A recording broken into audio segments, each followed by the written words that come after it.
อิติปิโสภะคะวะสรังสัมมาสัมพุทโธวิชาจารณสัมปันโนสุขโตโลกวิทู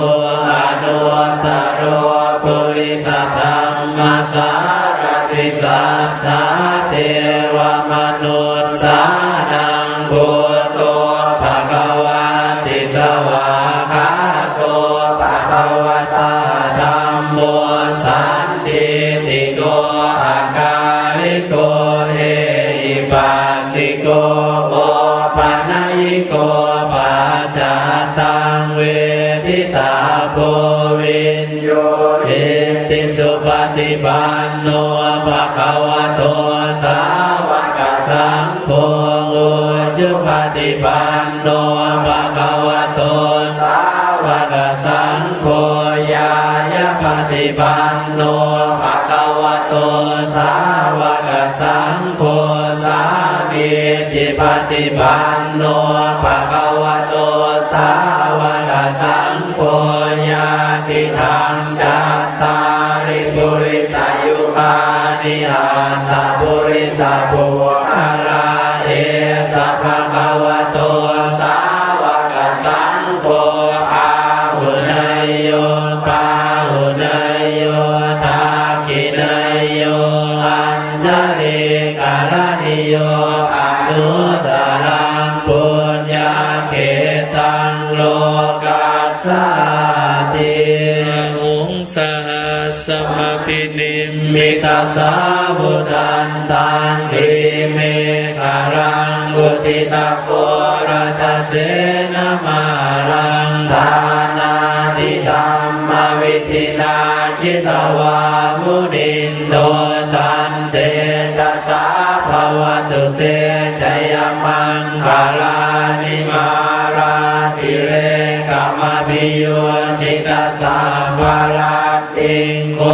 ลัมปนาลวะกามากามทัตตยาขังขันติสุทันตวิตินาจิตวามุนินโทตันเตจะสาภวตุเตชยมังคาลานินาราคิริงกัจวรังอติมาตาภูตังทาวากิจากกัมสนิวสุธาลุนันตังเมตัมบุเสกวิตินาจิตวามุนินโทตันเตชะสาภวตุเตชยมังคาลานิอุคิตกากามติอัตตสุธาลุนันตังดาวันติโยจนะปะทังกุลิมาลวันตังอิติปิสังขตมโนจิตวามุนินโทตันเตจะสาภวตุเตชยมังคาลานิกาตวานากาตมุทารังนิวะคาปินิยาจินจายตุตวจนังชนะกายมัจเจสันเตนะโสมวิตินาจิตวามุนินโทตันเตชะสาภวตุเตชยมังคาลานิสัจจังวิหายมติสัจจกวาทะเกตุงวาทาวิโรปิตมนังอธิยันทภูตังปัญญาปฏิปัจจริโตจิตวามุนินโทตันเตชะสาภวตุเตชยมังคาลานินันโทปนันทวุจกังวิพุตังมหิทิงปุตเตนะเทระพุจเกนะตัมมาบายันโตอิทุปเทสวิธินาจิตวามุนินโทตันเตชะสาภวตุเตชยมังคาลานิทุกขาทิติพุจเกนะสุตาตาทังกรัมมังวิ สุทธิจุติเมธิปกาปิทานังญาณากเทนะวิธินาจิตวามุนินโทตันเตชะสาภวตุเตชยมังคารานิเอตาภิพุทธชยมังคาราตคาทายโยวาจโนดินาทิเนสารเตมะตันเดตวานะเด